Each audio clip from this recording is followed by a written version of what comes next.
우리 지난 시간에 에피쿠로스의 쾌락주의를 공부했었죠. 즉, 쾌락이 행복의 시작과 끝이다. 쾌락만이 유일한 선이다. 라고 하면서 쾌락을 강조했던 에피쿠로스 학파. 비록 그 쾌락이 정신적이고 지속적인 쾌락이긴 했지만 쾌락주의가 있었고요. 오늘 배울 스토아 학파는요. 금욕주의를 주장한 사상가들입니다. 금욕주의, 뭔가 욕구나 욕망을 절제하고 금지하는 걸 의미하죠. 스토아 학파의 금욕주의에서 꼭 기억해야 될 것, 밑에 한번 필기를 해볼게요. 스토아 학파에서는 로고스라는 게 있고 이와 반대된 파토스라는 게 있는데, 로고스는요 이성을 의미하고요, 파토스는 정념을 의미합니다.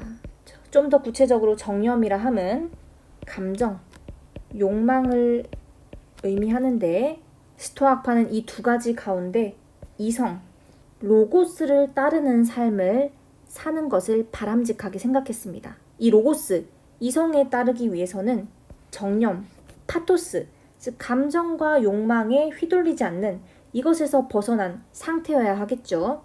스토아 학파, 이것만 딱 기억해 주세요. 이성, 로고스를 따르자. 정념, 파토스를 극복하자. 벗어나자.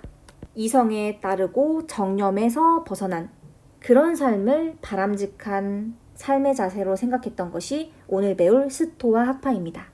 자, 우리 스토아 학파, 소플아스토 이성적인 칸트, 소프라스토 이성적인 칸트. 자, 소크라테스로부터 이어진 이성과 사유를 중시하는 사상에 위치한 그런 사상이 스토아 학파인데요. 이런 스토아 학파의 사상을 이성주의라고도 표현합니다. 스토아 학파에서 가장 강조한 게 바로 이성, 로고스인데요. 여기서 말하는 이성이 무엇인지 한번 볼게요.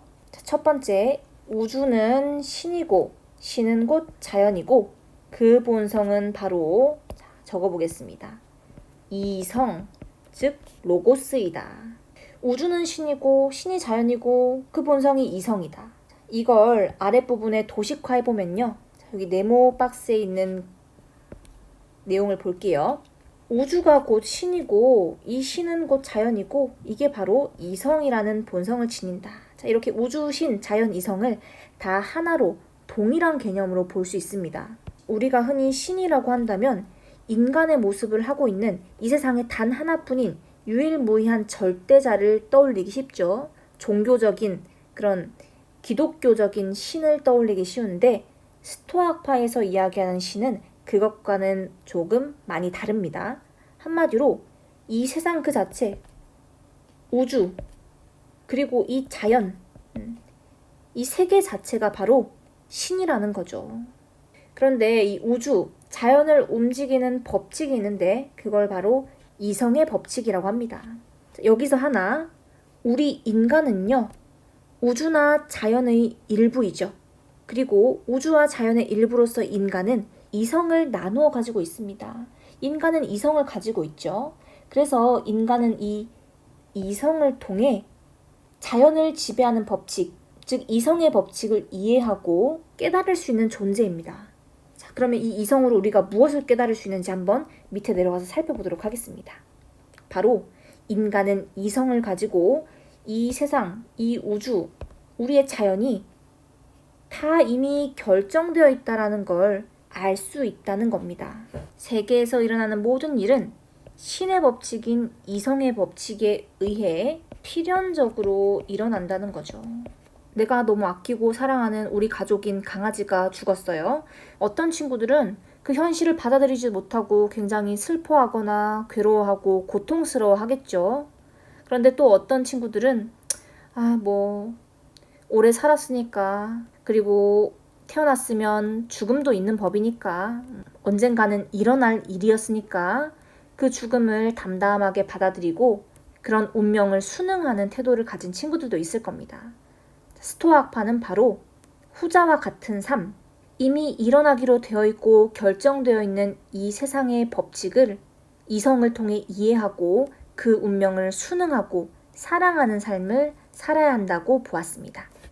그래서 스토아 학파는 운명에 순응하는 삶, 즉 자연의 법칙, 우주의 법칙, 이성의 명령을 따르는 삶을 살 것을 강조하고 있습니다.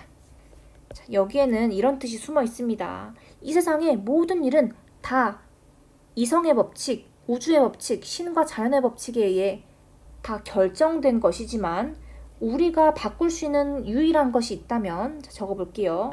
우리가 조절할 수 있는 유일한 것이 있다면 그것은 바로 우리의 태도이다. 자, 그런데 이 태도를 어떻게 바꿔야 하느냐? 바로 우리의 운명을, 즉 세상의 법칙을 순응하는 태도를 가져야 된다. 이게 바로 인간이 가진 이성을 통해 모든 것이 다 결정되어 있는 이 세상을 견뎌내기 위한 스토아학파의 가르침입니다. 여기 하나 더 덧붙이자면요. 스토아학파는 세계 시민주의를 이야기를 하고 있습니다. 한마디로 이 세상 모든 사람들은 이성을 가지고 있다는 점에서 모든 사람들이 동등하고 평등한 동료이다. 모든 인간은 이성을 가진다는 점에서 평등하고 이 세계 시민의 일원으로서 우리의 역할과 의무를 다할 것을 강조하고 있습니다. 모든 것이 다 그렇게 일어나게 정해져 있다. 필연적으로 그렇게 결정되어 있다.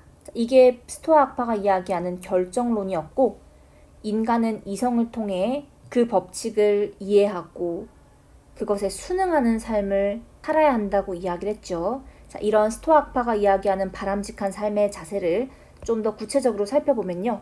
그걸 아파테이아라고 하는데요.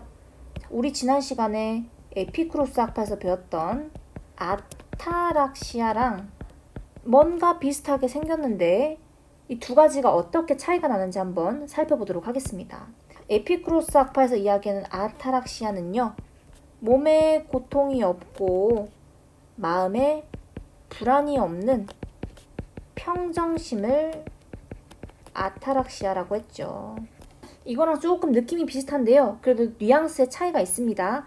스토아학파에서 이야기하는 아파테이아가 뭐냐면요. 에피쿠로스 아타락시아처럼 여기 있는 아라는 건 이 접두사는 없다라는 뜻이에요. 자, 뭐가 없냐면 파테이아, 즉 아까 위에서 우리가 로고스와 비교해서 봤던 파토스, 즉 정념이 없는 상태를 의미합니다. 그래서 필기해 보겠습니다. 아파테이아는 감정, 욕망 등의 정념으로부터 해방된 상태를 의미한다. 즉 부동심을 의미한다. 부동심, 아니 부자에 움직일 동, 마음심자를 써서 마음이 움직이지 않는 상태를 부동심이라고 합니다. 이 세상에 여러분 얼마나 나를 괴롭히고 나를 혼란스럽게 하고 나를 고통스럽게 하는 일들이 얼마나 많습니까? 시험 성적 혹은 누군가의 사랑하는 사람의 죽음, 사랑하는 사람과의 연인과의 이별, 슬퍼하고 괴로워하고 분노하고 고통스러워하는 이런 감정과 정념들, 여기에 휩싸여 있다 보면 우리의 삶을 점점 갉아먹고 좀먹게 되겠죠. 그런데 이 감정, 욕망, 부정적인 감정과 욕망에서 벗어나기 위해서는 이성에 따르는 자세를 가지고 있어야겠죠. 즉 모든 일들은 이미 이렇게 결정되어 있었던 거야. 다 원래부터 일어나기로 되어 있던 일들이야. 그래서 어떤 일에도 쉽게 동요하지 않고 마음이 움직이지 않는 그런 상태를 아파테이아, 부동심의 상태라고 합니다. 아파테이아를 위해서는 이성에 따르고 자연에 따르고 즉 세계의 질서에 순응하는 자세를 지녀야겠죠. 자, 아파테이아, 에피쿠로스가 이야기하는 아타락시아랑 어떻게 조금 뉘앙스가 다른지는 바로 아랫부분에 오늘 배운 내용 정리하면서 다시 한 번 더 이야기하도록 하겠습니다. 자, 방금 이야기했던 아파테이아, 정념으로부터 해방된 상태라고 했는데 스토아학파가 그토록 피하고 벗어나고 극복하고자 했던 정념이 무엇인지 좀 더 자세하게 볼게요. 이성과 반대되는 것으로 이 정념이라는 것은요. 우리가 아파테이아에 이르기 위해 극복해야 될 것으로 여겨집니다. 그런데요. 여기서 중요한 건요. 모든 정념을 제거하는 건 아닙니다. 자, 바로 앞에 예가 나와 있는데요. 자신의 건강을 돌보는 마음이나 부모를 사랑하는 마음 같은 이런 자연스러운 정념은 어느 정도 인정을 해야 되겠죠. 자, 에피쿠로스 학파가 이야기한 아파테이아는 정념을 모두 제거한 마치 감정이 없고 욕망이 없는 그런 좀비 같은 삶이 아니라 정념에 초연한 그런 태도를 의미합니다. 왜 친구들 중에서도 아무리 힘든 일이 있고 아무리 어려운 일이 있더라도 흔들리지 않고 의연하게 평온하게 대처하는 친구들이 있잖아요. 자신의 정념, 감정이나 욕망에 휘둘리지 않고 여기에 뭔가 인생을 달관한 듯한 모습을 보이는 그런 모습 있잖아요. 그런 걸 의미하는 거예요. 오늘 배운 내용 지난번에 배웠던 에피쿠로스 학파랑 비교하면서 한번 정리해 보겠습니다. 에피쿠로스 학파에서 이야기하는 바람직한 삶의 모습을 아타락시아라고 했죠. 자, 아타락시아 한마디로 고통과 불안이 없는 상태를 의미했죠. 고통이 없는 삶을 의미한다. 자, 그런데 스토아 학파에서 이야기하는 아파테이아는 정념을 극복한 삶을 의미하는데 어떤 고통이 있더라도 이 고통을 받아들이고 견디는 삶에 가깝다. 요약하면 에피쿠로스는 고통이 없는 삶을 이야기했다면 스토아 학파는 이 고통을 견디고 이 고통에 휘둘리지 않고 여기서 초연한 삶을 강조한 겁니다. 아파테이아랑 아타락시아 너무 구별이 안 돼요. 이거 좀 애매한 것 같아요. 그러면 예를 하나 한번 들어볼게요. 물 위에 떠있는 배 하나를 생각해 볼게요. 근데 어떤 배는요, 잔잔한 호수 위에 가만히 떠있는 배가 있습니다. 잔잔하다. 이런 상태를 아타락시아라고 한번 표현을 해볼게요. 자기를 괴롭히는 고통이나 불안한 요소가 전혀 없어서 평정심을 유지할 수 있는 상태. 그걸 아타락시아, 잔잔한 물 위에 떠있는 배로 표현을 한다면 스토아 학파가 이야기한 아파테이아는요, 아주 세찬 파도가 몰아치고 바람이 불고 거친 바다 위에서 흔들리지 않고 꿋꿋이 서 있는 그런 배를 한번 상상해 볼게요. 주변에 어떤 일이 있더라도 나를 흔드는 어떤 사건이 있더라도 흔들리지 않고 의연하고 평온한 모습을 유지하는 상태. 이런 상태를 아파테이아로 이야기해 볼 수 있을 것 같습니다. 조금 두 개념이 이제 구별이 되시나요? 이제 두 번째, 에피쿠로스 학파는 공적인 삶을 회피하고 작은 공동체에서 우정을 나누는 삶을 강조했다면 스토아 학파는 조금 더 적극적입니다. 사회적 역할 수행을 강조했고요. 세계 시민으로서 의무가 있다고 의무를 다할 것을 강조하고 있습니다.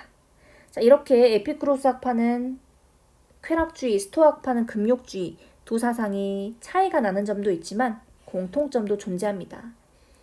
자, 두 사상 모두 혼란했던 헬레니즘 시대를 살아남기 위해 마음의 평온함을 추구했다는 점이 공통적이고요. 그리고 두 사상 모두 검소하고 절제하는 삶을 추구했다는 점에서 공통점을 지닙니다. 그리고 두 사상은 모두 행복한 삶을 위해 이성적인 사고가 중요하다라고 이야기를 합니다.